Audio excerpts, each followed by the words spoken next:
பாதி தந்த மீதி வைத்து அதிலே பாரதத்தை எழுதி வைத்த கையில் பாதி தந்த மீதி வைத்து அதிலே பாரதத்தை எழுதி வைத்த கையில் எந்த தலையெழுத்து எழுதிய பகவானே கஜராஜனே கருணாகரா கஜராஜனே நரமரணம் தேவா விரைந்து இங்கு வாவா கணநாயகா நாதா நரமரணம் தேவா விரைந்து இங்கு வாவா கணநாயகா வேண்டும் அடியவர்க்கு வேண்டும் பொருளை தர வேண்டும் கரிமாமுகா வேண்டும் அடியவர்க்கு வேண்டும் பொருளை தர வேண்டும் கரிமாமுகா பார்வதிக்கு செல்ல மகன் நீ என்றோ முந்தனுக்கு செல்வ மகன் நான் என்றோ பார்வதிக்கு செல்ல மகன் நீ என்றோ முந்தனுக்கு செல்வ மகன் நான் என்றோ மேலிருக்கும் மாலை சூடும் பெருமானே என்னுள் இருக்கும் ஞான ஜோதி நீதானே மேலிருக்கும் மாலை சூடும் பெருமானே என்னுள் இருக்கும் ஞான ஜோதி நீதானே நீ இருக்கும் போது என்னை அந்த கோரமான விதிகள் என்ன செய்யும் நீ இருக்கும் போது என்னை அந்த கோரமான விதிகள் என்ன செய்யும் குருகுண சரணடினே கஜராஜனே கருணாகரா கஜராஜனே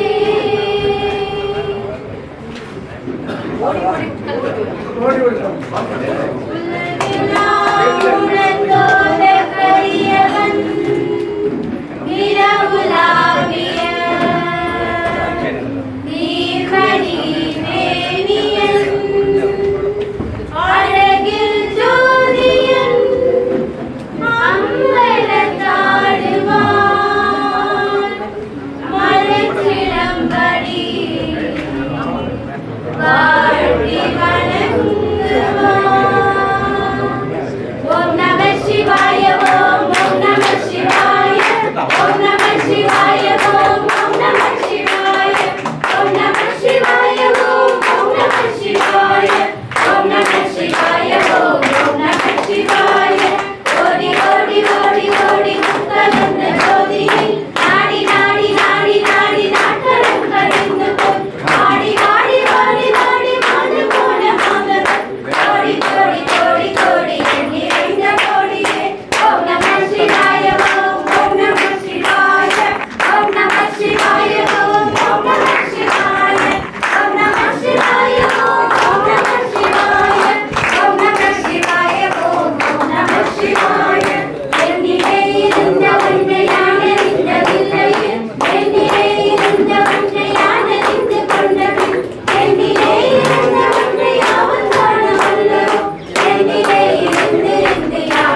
ஒளியாலே நிறைமதி முகமெனும் ஒளியாலே நெறி விழி கணையனும் நிகராலே நெறி விழி கணையனும் நிகராலே உறவுக்குள் மடவர்கள் உறவாமோ உறவுக்குள் மடவர்கள் உறவாமோ உனதிருவடியினை அருள்வாயே உன் திருவடியினை அருள்வாயே மறைபயில் அருதிரு மருகோனே மறைபயில் அருதிரு மருகோனே மறுவர அசுரர்கள் புறகாலா மறுவர அசுரர்கள் புறகாலா குரமகள் தனை மனம் அருள்வோனே குரமகள் தனை மனம் அருள்வோனே குருமலை மருவிய பெருமானே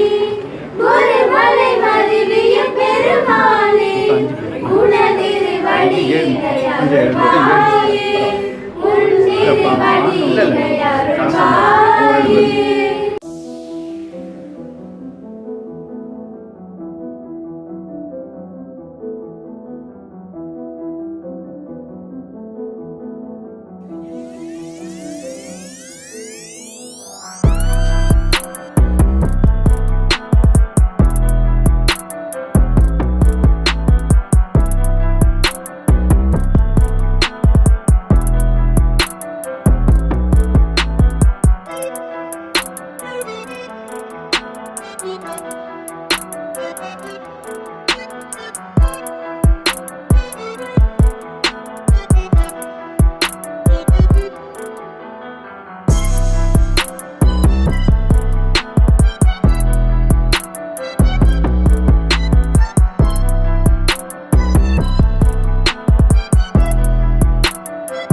இந்த கூட்டத்தின் தலைவர் முனைவர் கமலக்கண்ணன் அவர்களே, எங்களின் நெறியாளர்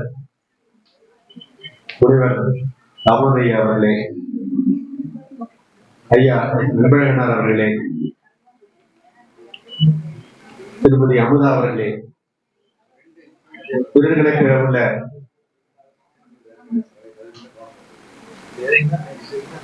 நண்பர் பாலமுருகன் ஐயாரஸ் அவர்களே, மல்லப்பண்டவர்களே மற்றும் குடிநீர் அனைத்து தேவிகா குடும்ப உறவினர் அனைவருக்கும் முதற்கென வணக்கத்தை தெரிவித்துக் கொள்கிறேன். இரண்டே விஷயங்களை மட்டும் சொல்லிட்டு என்னுடைய நண்பருடைய மகளுக்கு திருமணம் இன்னைக்கு நானும் தோழர் வெங்கடேசன் ரெடியா வெளியே போயாகும். புத்தர் இறக்கும் தருவாயில் சொன்ன ஒரு வாசகம் இன்றும் நமக்கு வழிகாட்டியா உள்ளது. நீங்கள் மறைந்த பிறகு 82 ஆண்டுகள் இந்த உலகத்தில் வாழ்ந்து இந்திய மண்ணுக்கு பெருந்தொண்டாற்றி சென்றவர். 2600 ஆண்டுகளுக்கு பிறகு நாம் இன்றும் நாம் புத்தரை நினைவுபடுத்தி கொண்டுதான் இருக்கின்றோம். அவர் சொன்னார், புத்தம் தம்மம் சங்கம் என்று சொன்னார். புத்தம் இல்லை என்றால் தர்மம் உங்களை வழிகாட்டும், அதுவும் இல்லை என்றால் சங்கம் உங்களை வழிகாட்டும். சங்கம்னா இந்த மாதிரி கூடல் தான், இந்த மாதிரி கூடல் தான். ஐயாவுடைய ஒரு சிறப்பு பற்றி அதுதான். தான் மட்டுமல்ல, ஒரு அமைப்பையும் கொண்டு சொல்ல வேண்டும் என்ற ஒரு பணிதான் அவருடைய பணி. அது நம்ம ஒரு பில்லர், அவள்தான் அங்கங்க ஒரு தூணா இருக்கு. அதுல மிகச்சிறந்த தூண்கள் தான் இவங்க 2 பேருமே. இந்த விருதுடைய என்னுடைய பங்கை யாருமே புரட்சி மதிப்பிட முடியாது. பாலமுருகன் ஐஆர்எஸ் ஆகட்டும், மேடம் கோமதி ஆகட்டும், ஒரு புதிய ஒரு பேச நம்மளுக்கு கொடுத்தாங்க. ஞாயிற்றுக்கிழமைகள்ல அந்த குழந்தைகளை கூப்பிட்டு மனப்பாடம், நெய்வேலி போன்ற சிறு சிறு ஊர்கள்ல இருந்தெல்லாம் நிறைய குழந்தைகள் செம்மை பெறுறாங்க. இந்த உலகமே இன்னைக்கு போர் போர் போர் எல்லா முறையிலும் நடந்துட்டு இருக்கு. மனிதர்களை பிரித்து உக்ரைனும் ரஷ்யாவும் ஒரு காலத்துல ஒன்னா இருந்த சகோதரமா இருந்த ஒரு நாடுகள் தான் இன்றைக்கு அடிச்சிட்டு இருக்கு. உலகமே வேடிக்கை பார்த்துட்டு இருக்கு. பல புனித நூல்கள் இருந்த போதும் போர் நடந்துகிட்டு தான் இருக்கு. ஆனா இந்த புனித நூலுக்கு உள்ள ஒரு புனித நூல் இருக்கு, அதுதான் வள்ளுவம். இந்த வள்ளுவத்தை உலகத்துக்கு கொண்டு போனா போர் இல்லாத உலகத்தை படைக்க முடியும். அதுதான் புத்தன் ஆசைப்பட்டான். புத்தன் ஆசைப்பட்டதே அதுதான், போர் இல்லாத ஒரு உலகத்தை உருவாக்க நம் படியாக நாம் வள்ளுவத்தை உலகத்தில் கொண்டு செல்வோம். அந்த பணியில் ஐயாவிற்கு உறுதுணையா இருக்க வேண்டும் என்று எல்லோரையும் கேட்டுக்கொண்டு விருது பெறும் இருவருக்கும் என்னுடைய மனமார வாழ்த்துக்களை தெரிவித்து விடைபெறுகிறேன். திருக்குறள் வழி திருமணம் பெறக்கூடிய கிருஷ்ணகுமார் குடும்பத்தாருக்கு என்னுடைய வாழ்த்துக்களை தெரிவித்துக் கொள்கிறேன். சாதாரண விஷயம் அல்ல, அந்த திருக்குறள் முறையில கொண்டு போய் ஒரு திருமணம் செஞ்சுக்கிறது ஒரு சாதாரண விஷயம் அல்ல. ஒரு முன்னுதாரணமாக நீங்க வாழ வேண்டும். அந்த வகையில உங்களை வாழ்த்தி விடைபெறுகிறேன். நன்றி, வணக்கம். டாக்டர் மூவா நற்பணிசனுடைய 7ஆம் ஆண்டு விழாவை தலைமைக்கு நடத்தி கொண்டிருக்கிற முனைவர் கமலக்கண்ணன் ஐயா அவர்கள், மேடையில் அமர்ந்திருக்கிற சார்ந்தவர்கள், நண்பர்கள் அனைவருக்கும் வணக்கம். இந்த தருணத்தை எனக்கும் ஒரு வாய்ப்பு கொடுத்ததற்கு நெறியாளர் ஐயா அவர்களுக்கும். கண்ணன் சொன்னது போலதான், இன்றைக்கு வந்து நம்ம எதை முன்னாடி சரி பிரியாரிட்டி மாறிட்டே இருக்கோம், எதுக்கு முக்கியத்துவம் கொடுக்குறது. ஆனா சந்தோஷமா அனைத்து வசதிகளோட எல்லாருக்கும் எல்லாம் கிடைக்கணும்ன்ற ஒரு எண்ணத்துல தான் ஐயா அவர்கள் முதல்ல பேச்சு பயிலாகணும், அடுத்தது நற்பணிச்சாங்க. இதை இரண்டுமே கண்ணாக நினைச்சு நடத்திட்டு இருக்கிறாரு. இந்த தருணத்துல விருது பெறும் அனைவரையும் வாழ்த்துக்கிறோம். வருமான வரித்துறையில எங்களுக்கு ஐயா வந்து நிறைய விஷயங்களை சொல்லி கொடுத்துருக்காரு. எங்களுடைய ட்ரைனிங் இன்ஸ்டியூட்ல ரெகுலர் வாத்தியார் அவர். அதனால வருமான வரி துறை வந்து ரொம்ப செழிப்பா இருக்குன்னு அவரும் ஒரு காரணம். இன்னைக்கு என்ன நினைக்கணும், நம்ம மட்டும் வாழ்ந்துடணுமோ, நமக்கு மட்டும் எல்லாமே கிடைச்சணும் நினைக்கணும். எங்களுடைய எண்ணங்களே என்னன்னா, மனிதர்கள எல்லாருமே உயர்ந்தவர்கள் தான், எல்லாருக்கும் எல்லாம் கிடைக்கணும். இன்றைக்கு நாம அனுபவிக்கிற அத்தனையும் எதிர்கால சந்ததியினருக்கு கொடுக்கணும்னு தான் நம்ம நினைக்கணும். அந்த சந்ததியினரை வழிநடத்துறதுக்கு தான் இது மாதிரி சங்கங்கள், நற்பணி மன்றங்கள், அதுலேயே இந்த மாதிரி கூட்டங்கள் நிறைய. ஒன்று பஞ்சாமிர்தம் சொல்றோம். நம்ம பஞ்சாமிர்தம் வந்து அது எப்படி உருவானது, பல பழங்களை ஒன்று சேர்த்து அதை ஒரு சுவையாக கொடுக்கும். அந்த மாதிரி பல சான்றோர்கள் நிறைய பேர் படிச்சுட்டு, பல புத்தகங்கள் படிச்சுட்டு அதையெல்லாம் ஒன்று சேர்த்து வச்சிருக்கோம். அந்த மாதிரி கூட்டங்கள்ல நம்ம வந்து இதை கேட்டோம்னாவே போதும், அதுலேயே நமக்கு வந்து ஒரு சிறந்த முறையாக இருக்கும். கேட்டுக்கொண்டு வாய்ப்புக்கு நன்றி பாராட்டு. எப்போ ஒரு மனுஷன் முடிஞ்சு போறான் தெரியுமா? நோய், பிணிகள் இதெல்லாம் வெளியில வருது, ஆனா மனப்பிணி தான் முதல்ல. இந்த மனசுல சோறு வந்துருச்சுனாலே நிறைய பேர் நம்ம நல்லாதான் இருப்போம், என்ன வயசுன்னு கேட்போம். ஒரு 10 வாட்டி நம்மள வயசு கேட்டு நம்ம அதுக்கப்புறமா நம்ம வந்து ஒரு இந்த கோல்டு ஸ்டோரேஜ் தூக்கி போடுற மாதிரி பொருளை போடுற மாதிரி போட்டுருவோம். ஆனா நமக்கு வருத்தமும் போடுவாங்க, பாவம் நல்லா வேலை செஞ்சிருந்தாங்க, பாவம் வயசாயிடுச்சு, பாவம் வயசாயிடுச்சு, பாவம் வயசாயிடுச்சு இப்படி சொல்லி நல்லா இன்னொரு 30-40 வருஷம் வாழ்ற மனுஷனை இவன் பேசி காலி பண்ணுவோம். அப்புறம் அதுக்கு ஒரு போட்டோ மாட்டி வருத்தப்படுவோம். எங்க ஊரு, உங்க தாத்தா, எங்க பெரிய தாத்தா, இந்த கையில கத்தி வச்சுக்கிறாரு சீட்டா, அவரு தான் எங்க தாத்தா நான் சொல்றாங்க. அந்த மாதிரி நீங்க வருத்தப்படுறதே நம்ம வேலையா போச்சு. கடைசி வரைக்கும் நமக்கு வாழும் உரிமை உண்டு. எந்த வயசுலாம் கிடையாது. ஒரு 90 வயசுன்னு சொல்லாதீங்க, என்னுடைய நண்பர்னு சொல்லு. இவ்வளவு காலம் வாழ்ந்துட்டாருன்னு சொல்லுங்க, அவருக்கு உணர்வு உள்ள வரை அவர் வாழ. வயசுன்றது ஒரு தடையே. Ageless body and timeless mind. இந்த உணர்வை நம்ம உருவாக்கிக்கணும். என் பிள்ளைங்க கல்யாணம் பண்ணி வச்சா பேரம் பேத்தி பார்த்துட்டு இனி எனக்கு என்ன இருக்கு, இனிதான் இருக்கு. சமுதாய பணியை செய், வந்து உழுவீங்க. அப்படி உழுந்தவங்க தான் நம்ம ஆளுகள்லாம். இந்த வெங்கடேசன் தான் என்ன, அவரு கூட பேர பேத்தி எல்லாம் பார்த்துட்டாரு, கொள்ளு பேரம் கூட பார்த்திருப்பாரு. இனி வந்து உழுந்துட்டாரு, அவ்வளவுதான், முடிஞ்சு போச்சு, அவ்வளவுதான். வயசாயிடுச்சு. இனி நான் உடம்பு நம்ம எவ்வளவு இயங்குறோமோ அதுதான் நம்முடைய தொகை, அதுதான் நம்முடைய இயக்கத்தை முடக்க முடக்க முடக்க முடக்க முடக்க நிச்சயம் வியாதிகள். மனவியாதி தான் முதல்ல. ஸ்ட்ரெஸ், அதுக்கு பேர் என்ன, டியூரஸ் அப்படின்றாங்க, ஸ்ட்ரெஸ் என்றாங்க, ஓசிடின்றாங்க, அப்சசிவ் கம்பல்சிவ் டிசார்டர்ன்றாங்க. இதெல்லாம் சைக்காலஜில கொடுக்குறது. இதை சொல்லி கட்சியில ஒரு நாள் போத்தி உட்கார வச்சிருவாங்க, வந்து கொடுத்துனாங்க. அவ்வளவுதான். பாவமா இந்த காட்சி சாலை, மிருக காட்சி சாலையில பார்த்து பாவம் ஒரு 10 பாவம் பார்த்து நம்மள பாவம் ஆக்கிடும். அதனால நீங்க வேணா பாருங்க, நாங்க அரங்கத்துல இயங்குறவங்க யாருமே சுறுசுறுப்பா தான் இருக்கு. நானும் பார்த்துட்டேன். எல்லாரும் இயங்குற அத்தனை பேருமே சுறுசுறுப்பா தான் இருக்காங்க.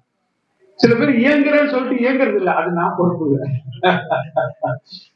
இந்த ஆபீஸ்ல பையில வச்சு சில பேர் சுத்தி இருப்பான், அக்குள்ள வச்சு வேலையே நடக்காது, ஆனா பையில சுத்தினே இருப்பான். அங்கதான் வேலை ஆகாது, பயில் மாத்திரம் அவங்க கையே இருக்கும். அந்த மாதிரி எல்லாம் வேலை செஞ்சா அது வேலை கிடையாது. வேலையே ஆகணும், பயிலும் வேலை முடியணும், அதுதான் நம்ம வேலை. சோ இந்த சமுதாயத்தை நம்ம மாற்றத்துக்கு நம்ம யாருமே பொறுக்கல. ஆனா சமுதாயத்துல நல்ல மாற்றங்களை நம்ம வழியா நம்ம கொண்டு வரதுக்கு நம்ம அத்தனை பேருக்குமே தருது. அனைவருக்கும் இனிய வணக்கம். இனிய உணவாக இன்னாத குரல் தனியிருப்ப ஆய் கவர்ந்தற்று. டாக்டர் மூவா திருக்குறள் நற்பணி சங்கத்தின் 7ஆம் ஆண்டு விழா மிக சிறப்பாக நடைபெற்றுக் கொண்டிருக்கிறது. இந்த இனிய விழாவிலே முத்தமிழ் என்று சொல்லப்படுகின்ற 3 நூல்கள் மிக சிறப்பாக நடைபெற்றுக் கொண்டிருக்கிறது. அந்த விழாவிலே திருக்குறள் தேசிய நூலானால் என்ற நூலை எடுத்துக்கொண்ட ஐயா அவர்கள் ஒரு 5 நிமிடம் அதை பற்றிய திறனாய்வு செய்ய சொல்லியிருக்கிறார்கள். இந்த நிகழ்ச்சியின் தலைமை உட்பட அனைவருக்கும் எனது முதற்கண் நன்றி கலந்த வணக்கத்தை தெரிவித்துக் கொள்கிறேன். உலகில் மனிதரை நெறிப்படுத்தி பயன்படுத்தி நூல்கள் பல உள்ளன. பல காலகட்டங்களில் பல சான்றோர் பெருமக்கள் தோன்றி அறக்கருத்துக்களையும் வாழ்வியல் நெறிகளையும் தந்துள்ளனர். அந்த வகையில் தமிழ்நாட்டில் தமிழ் மொழியில் எவ்வித வேதங்களையும் சுட்டாத ஒரு நூலாக திகழும் ஒரே நூல் நமது திருக்குறள் எனலாம். திகழும் ஒரே நூல் நமது திருக்குறள். மானுட சாதி மாண்புற வேண்டும் என்ற ஒற்றை பெருநோக்கோடு வள்ளுவ பெருமகனார் திருக்குறளை உலகிற்கு தந்துள்ளார் என்று நமது திருக்குறள் மாமணி முனைவர் தாமோதரன் ஐயா அவர்கள் மிக சிறப்பாக அந்த நூலிலே சுட்டிக்காட்டியுள்ளார்கள். ஒரு தேசிய நூல் தேவைதானா என்ற கேள்விக்கு தேசிய நூலுக்கான தகுதிகள், தேசிய நூலுக்கான ஒவ்வொருவரும் ஆற்ற வேண்டிய வழிமுறைகள், தனி மனிதமும் ஆற்ற வேண்டிய சமூகமும் இந்நாடு பெறக்கூடிய அளவிலான நன்மைகள் என்னென்ன என்று பல கருத்துக்களை உள்ளடக்கிய நூலாக இந்த திருக்குறள் தேசிய நூலானால் என்ற புத்தகத்தில் இடம்பெற்றிருக்கிறது. மேலும் வேற்றுமையில் ஒற்றுமை என்ற உன்னத நெறியில் இயங்கும் நமது நாட்டில் சமதர்ம நெறியில் நிலைநிறுத்தும் இந்திய அரசியல் அமைப்பு சட்டமே ஓர் உயர் வழிகாட்டியாக திகழ்கிறது. நமது இந்திய அரசியலமைப்பு சட்டத்தோடு பெரிதும் ஒத்து போகின்ற ஒரு நூலாக திருக்குறள் விளங்குகிறது என்றால் அது மிகையாகாது. இவ்வறிய சிந்தனை கூறுகள் அனைத்துமே இந்நூலில் கட்டுரையில் இடம்பெற்றுள்ளது என்பது மிகவும் சிறப்புக்குரியது.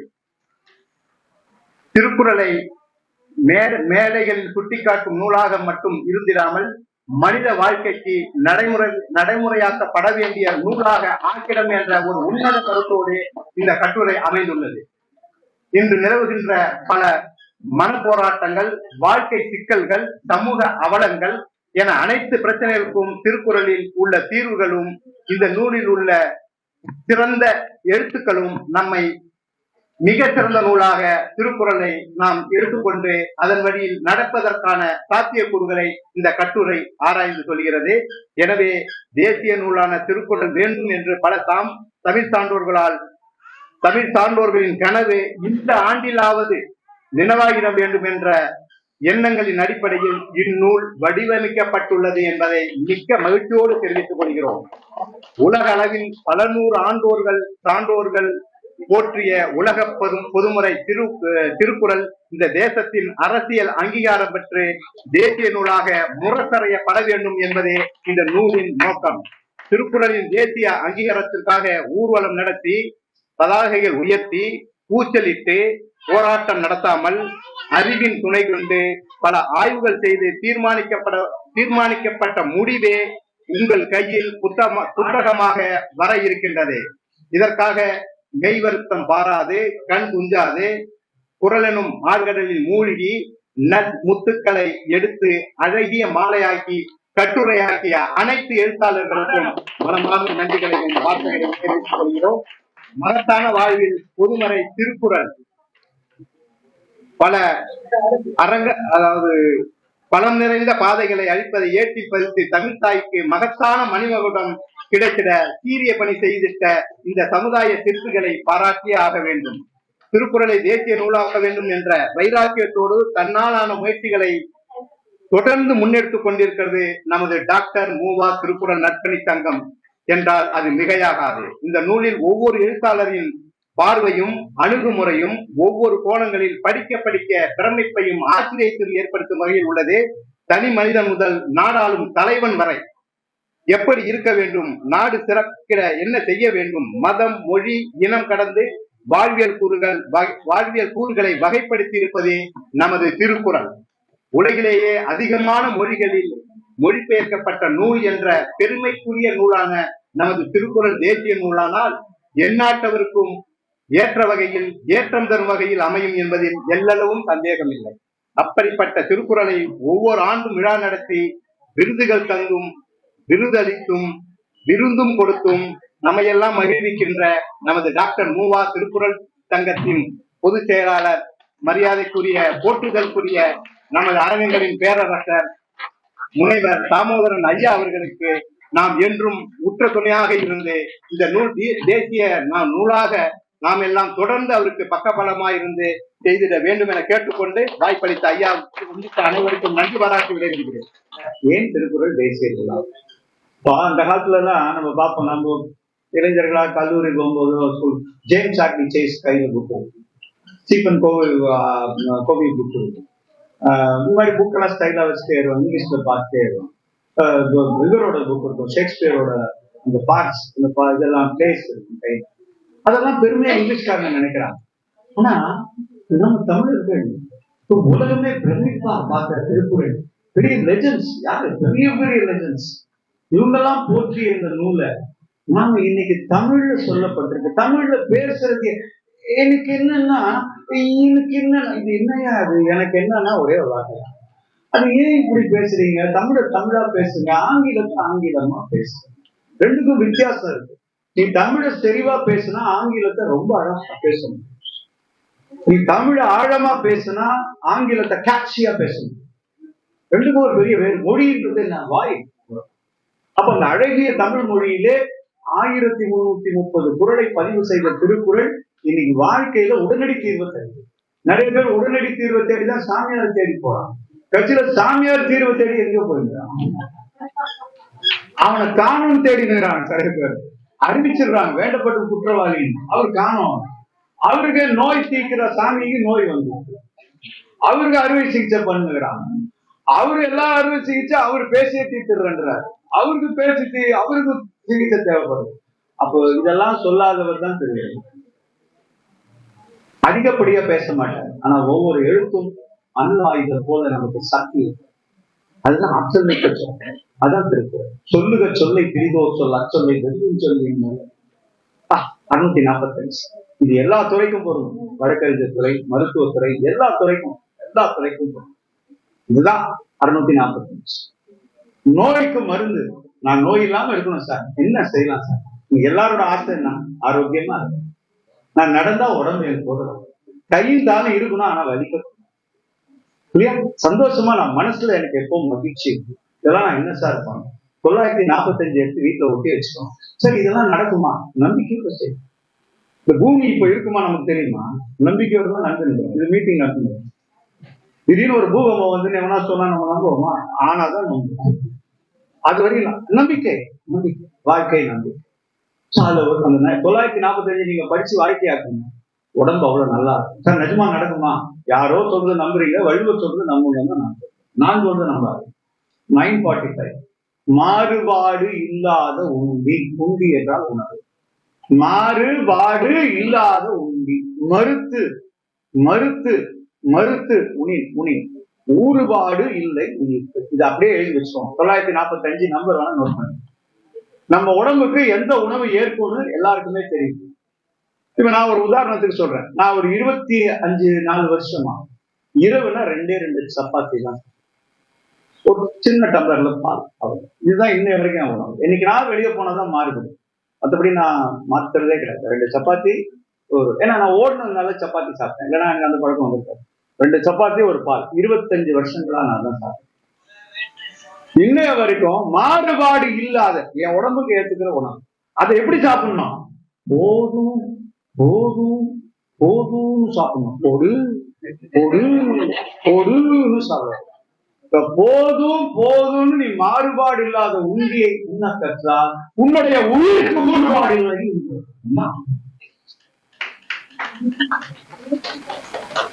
பாருங்களேன், இது நம்ம செய்யலாம, இதுன்னா பெரிய கஷ்டமா இருக்கு. ஆனா அதான் சார் கஷ்டம். சோயா செஞ்சு மூக்குள் நாசிகள் வச்சு கூடுதலா சாப்பிட ஆசை வந்து சார். நானமோ சாப்பிட கூடாதுன்னா உட்காருறேன். அந்த பூவுல நல்லா செய்யுது சார், கை பக்குவம் சார், அது நாக்கு இத நம்ம செய்ய கட்டலாலே. நீங்க வேணா பாருங்க, இது பயந்த இதை ஒண்ணு வேணாம், 21 நாள் செய்யுங்க. அது என்ன கணக்கு பழகிடும். 21 நாள் செஞ்சா ஹேபிட் தான் வாழ்க்கை. சரி, நீங்க செஞ்சு பாருங்க. உடம்பு கல கல கல கல கல உங்களுக்கு இதுதான் கேட்காதீங்க. அப்படிதான் நான் என்னைக்குன்னா சோர்ந்துக்கு உட்காந்து பாத்துருக்கீங்களா யாராச்சும்? எனக்கு கேட்பாங்க, நீ என்னப்பா அதுக்கு ஏதாவது ஸ்பெஷலா சாப்பிடுங்க. ஒண்ணு நம்பிக்கை, திருக்குறள் தான். நம்ம செய்யற செயல் மீது நம்ம வைக்கும் நம்பிக்கை. நாம் ஒவ்வொரு செயல நம்பிக்கையோட, ஒவ்வொரு மனிதரையும் நம்பிக்கையோட பார்க்கிறோம். அதுதான் நமக்கு ஏற்றத்தாழ்வுகள் வரும், நமக்கு சோதனைகள் வரும், நமக்கு நோய்கள் வரும். ஆனா அந்த நோய்கள்ல மூழ்கி போயிடுறது வந்து வெளிவரத்துக்கு. கை உனக்கு வலிக்க என்ன வலிக்குது, வலிக்க செய்யற வலி செட் ஆயிடுச்சு. கால் வலிக்காதானா வலிக்குது. நான் காலையில ஓடும் போது வலிக்கும், கெஞ்சம், டேய் நிறுத்து. அது நிறுத்து சொல்லும் போதுதான் நான் அம்மாவும் விட மாட்டேன். விடு பழகுறோம். டேய் நல்லாயிடும் உறுப்போட பேசு. டாக் வித் எவ்ரி இது, ஒவ்வொரு உறுப்போட பேசு. நல்லா நம்பிக்கை. இதெல்லாம் ஏதோ கேட்கறதுக்கு நல்லா இது இல்ல, நிச்சயம் தான் இதுதான் நடக்கிறது. நீங்க வந்து இதுதான் ஜேம்ஸ் ஆலன் எழுதுற. ஜேம்ஸ் ஆலன் எழுதுனா நம்ம வள்ளுவர் எழுதினார், உள்ளுவதெல்லாம் உயர்வு. ஆனா நம்ம ஜேம்ஸ் ஆலன் சொன்னா கேட்போம். அது நம்ம பேச்சாளர்கள் சொல்லுவாங்க, ஜேம்ஸ் ஆலன் என்று எதற்காக கூறினார் தெரியுமா? ஜேம்ஸ் ஆலன் கூறுகிறாரா? நம்ம திருக்குறள்ல வருவேன், உள்ளதெல்லாம் உயர்வுள்ள எல்லாமே திருவள்ளுவர் சொல்லியிருக்கிறார் அப்படின்னு சொல்லுவானா. அதனால இவங்க அதை கேட்க மாட்டாங்க. ஏன்னா திருவள்ளுவர் சொல்றாரு. நம்ம ஆள் சொல்றவனும் அதுக்கு அலங்காரம் எல்லாம் பண்ண தெரியாது. அவன் டைரக்டா சொல்லுவான், உள்ளதெல்லாம் உயர்வுள்ள மற்றது தள்ளினும் தள்ளாம திருவள்ளுவர் 596 அதை சொல்லி இருக்கிறார். இவன் கேட்க மாட்டான். அவன் அதுக்கு வர்ணம் பூசி, அதுக்கு அழகு பண்ணி, அதுக்கு எல்லாம் அச்சாரெல்லாம் போட்டு, கம்மல் எல்லாம் போட்டு அழகா சொல்லுவான். நம்ம ஜேம்ஸ் ஆலன் கூறியதுதான் அற்புதமான வார்த்தைகள் அப்படின்னு போயிடுவான். இந்த பேசுறதுல இருக்கிற விதங்கள் கேட்கும் ஞானம் எப்போ நிறந்து இனிது சொல்லுதல் வல்லார்கள். 648 இதான் வள்ளுவம்.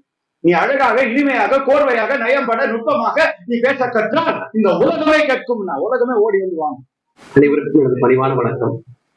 என் முதற்கு வணக்கத்தை நெறியாளர் அவர்களுக்கு தெரிவித்துக் டாக்டர் மூவாரங்கத்தில் 7ஆம் ஆண்டு விழாவிற்கு சிறப்பிப்பதற்காக நூல் வெளியிட்டிருக்கிறோம். அவை சார்ந்திருக்கும் அனைத்து சான்ற பெருமக்களுக்கு எனது பணிவான வணக்கத்தை தெரிவித்துக் கொள்கின்றேன். எவ்வூரும் எந்நாடும் எவ்விடமும் வள்ளுவனை தம்மூரான் தம்நாட்டான் தம்பினத்தான் என்று சொல்லும் வெற்றி பெருமான் பிறரறியா மெய்புகனோர் பற்றியோன் வாழ்க்கையை வளம் பெருத்தும் நல்லாசான் நல்லறத்தின் விட்டு நடுவூர் வலுத்த மரம் இல்லறத்தை காத்த எளி தந்தை செந்தமிழின் ஆட்சிக்கு மாற்றி கொடுத்த உயர்ந்த மாப்புலவன் பாட்டுக்கு இறைவன் கல்வி கதிரோன் கருத்துக்கு சொல்வழுவன் பல்துளைக்கும் முடிகால் ஆட்டுடைத்த செம்புழுவன் தம்பெயர் கூறா தணிகையோன் ஆழ்ந்தகன்ற பேரறிஞன் ஆழ்காத்த அறிவுமணி கங்குகிரையற்ற கடல். இப்படிப்பட்ட மாபெரும் கவிஞன், மாபெரும் தத்துவ ஞானி வள்ளுவரை வணங்கி தொடங்குகின்றேன். ஒவ்வொரு வீட்டிலும் பிரசவம் என்றாலே தாய் வீட்டிற்கு அனுப்பிவிடுவார்கள். எனக்கு இது முதல் பிரசவம். என் தந்தை வீட்டுக்கு அனுப்பிவிடுகிறார்கள். அவர் மூலமாக எனது படைப்பு வந்திருக்கிறது. அதற்கு நான் மிகவும் நன்றி தெரிவித்துக் கொள்கின்றேன். புத்தக வெளியீடு எல்லாமே ஒவ்வொரு படைப்பாளிக்கும் ஒரு பிரசவம் தான். தமிழ் அறிந்த தமிழ் கால தமிழ் இலக்கண இலக்கியங்களை அறிந்த, தமிழ்நாட்டை அறிந்த ஒரு தமிழரால் எழுதப்பட்டது திருக்குறள். ஆனால் தமிழுக்காக மட்டுமே எழுதப்பட்டது அன்று. இயன்றவரை தம் கால இந்திய தத்துவங்களை அறிந்த ஒரு இந்திய நாட்டவரால் எழுதப்பட்டது திருக்குறள். ஆனால் இந்திய நாட்டினருக்கு மட்டுமே எழுதப்பட்டது அன்று. தம் காலத்தில் உலக அரங்கில் நிலவிய தத்துவங்கள் நன்கறிந்த ஒரு உலக குடிமகனால் உலக உணர்வோடு உலக குடிமக்களுக்காக எழுதப்பட்டது திருக்குறள். இது உலக பொதுமுறையாக அமையும் ஒரு நூல். ஒரு நாட்டின் தேசிய நூலாக அமைவது என்பது எல்லா வகையிலும் பொருத்தமுடையதாகவே அமையும். திருக்குறள் ஜாதி மத இடமொழி கடந்தது. அத்தகையோருக்கு பெருமைக்கும் உரிய பிரிது ஒரு நூலை இந்த மண்ணில் காண்பது அரிதனும் அரிது. அந்த வகையில் அமைந்த திருக்குறளை இந்தியாவின் தேசிய நூல் என கொள்வதில் திருக்குறள் அறிந்தவர்களுடைய இந்த கருத்து மாறுபாடும் உருவாக வாய்ப்பே இல்லை என துணிந்து கூறலாம். திருவள்ளுவரின் சமயம் சாரா நிலை, திருவள்ளுவர் கூறும் துறவு நிலை, குடியாட்சி கோட்பாடுகள், குடும்ப நலன் காக்க உரைக்கும் சிந்தனைகள், உடல் நலம் பேண அவர் முன்வைக்கும் வாழ்க்கை நெறிகள், சமூக நீதிகள் ஆகியவற்றை முன்வைத்து அனைவருக்கும் ஒத்த நிலையில் வாழ்க்கை தத்துவங்கள் கூறுகின்ற ஒரே நூலாக திருக்குறள் விளங்குகின்றது. ஆகவே திருக்குறள் தான் தேசிய நூலாக முடியும் என்னும் கருத்தை தெளிவு செய்து பதிவு படைத்துள்ளனர். ஒருமைப்பாட்டு தத்துவமாக மனிதத்தின் குரலாக தேசிய நூலின் தேவை, தேசிய நூலுக்கான தகுதிகள், ஓர் வேளாண்மைக்கான நூல், வாழ்க்கை நெறிமுறைக்கான நூல், உளவியல் நூல், திருக்குறள் இந்திய சட்ட நூலாக்கத்திற்கு துணையாக இருக்கின்றது என்பதை சுட்டிக்காட்டி தனிப்பட்ட அரசர் நாடு என்று முன்வைக்காமல் எல்லோருக்கும் பொதுவான மனித இன மேம்பாட்டுக்கான கருத்துக்களை முன்வைத்துள்ளனர் என்பதை பல நாட்டு அறிஞர்கள் திருக்குறள் தொடர்பாக கூறியுள்ள கருத்துக்களையும் துணையாக கொண்டு தெளிவாக்கியுள்ளனர். திருக்குறளை தேசிய நூலாக்குவதற்கு எடுக்கப்பட்ட முயற்சிகளையும் சுட்டிக்காட்டியுள்ளனர். வாழ்க்கை துன்பமயமானது என்பதற்கு மாறாக வாழ்க்கை இன்பமயமானது என்றும் இல்லறம், துறவரம் ஆகியவற்றை சடங்குகளின் அடிப்படையில் பார்க்காமல் மனித பண்புகளின் அடிப்படையில் பார்க்கின்றனர். நடைமுறைக்குரிய செயற்பட்ட அறங்களையும் முன்வைத்து திருக்குறள் தான் இந்தியாவின் உண்மையான உன்னத குறள் என்று பதிவு செய்துள்ளனர். வேற்றுமைக்குள் ஒற்றுமை காண வழிகாட்டும் சீரிய நூலாகவும், மனித செயற்பாடுகளுக்கு உயர்ந்த வழிகாட்டும் நூலாகவும், பிறப்பால் உயர்வு தாழ்வுகள் உண்டாகின்றன என்னும் கருத்துக்களையும் தகர்க்கும் நூலாகவும் திருக்குறள் விளங்குகின்றது என்று தெளிய வைக்க கூறியுள்ளனர். இந்த நூலில் இடம்பெற்றுள்ள ஒவ்வொரு கட்டுரையும் ஒவ்வொரு கோணத்தில் அல்லது பெரிதும் வெவ்வேறு கோணங்களில் திருக்குறள் தேசிய நூல் என்பதை நிலைநாட்டும் முயற்சியாக அமைந்துள்ளன. இந்த தொகுப்பு நூல் ஒரு தனிச்சிறப்பிற்குரியதை என எடுத்துக் கொள்ளலாம்.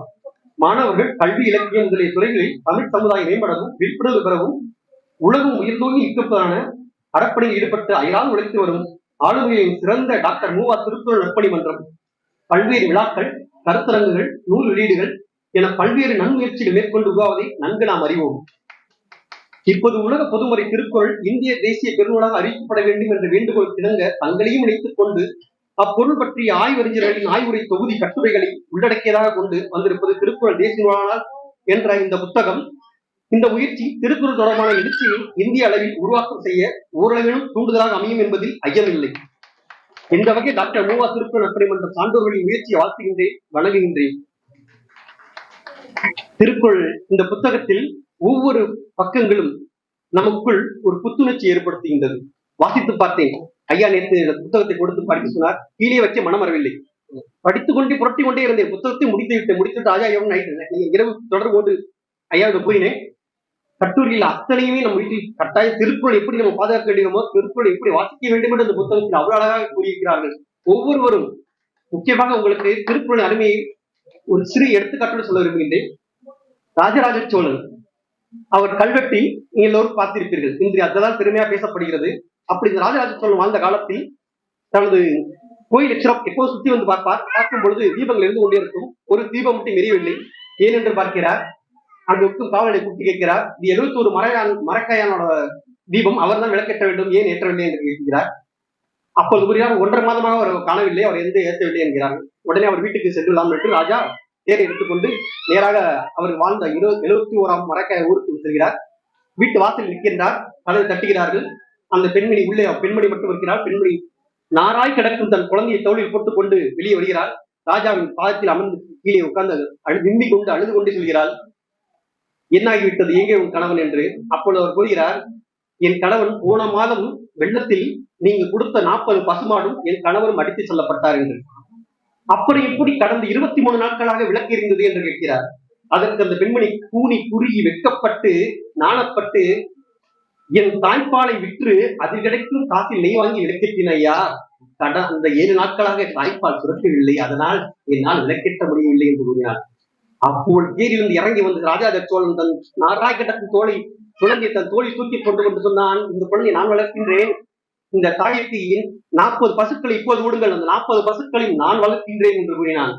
அப்பொழுது கூறிவிட்டு சொன்னார், எனக்கு இந்த பெரும் கோட்டை எனக்கு பெருசல்ல, ராஜராஜ கட்டிய இந்த கோயில் பெருசல்ல, 71 மறையானோட மனைவி வரகுணாலின் இந்த செயல் என் கல்வெட்டு இங்கெல்லாம் கல்வெட்டில் பொறிக்கப்படுகின்றதோ, ராஜராஜன் கல்வெட்டுக்கள் குஞ்சர மன்னன் அவரிடம் சொல்கிறார், எங்கெல்லாம் பொறிக்கப்படுகிறதோ அதற்கு கீழ் வரகுணால் பெயரும் எழுதுங்கள் என்று. அதுபோலதான் பிரிவுக்காரங்கட்டி வந்த எனக்கும் எனது அன்று ராஜராஜ சோழன் எப்படி வாழ்ந்தாரோ இன்று நம்ம தாமோதரன் ஐயா அவர்கள் கீழ் இருக்கும் அனைவரும் பெயர்களும் புத்தகங்களில் கல்வெட்டுகளாக பொறிக்கப்பட்டுக் கொண்டிருக்கிறது. கல்வெட்டுகள் சென்று போய் பார்க்க வேண்டும்.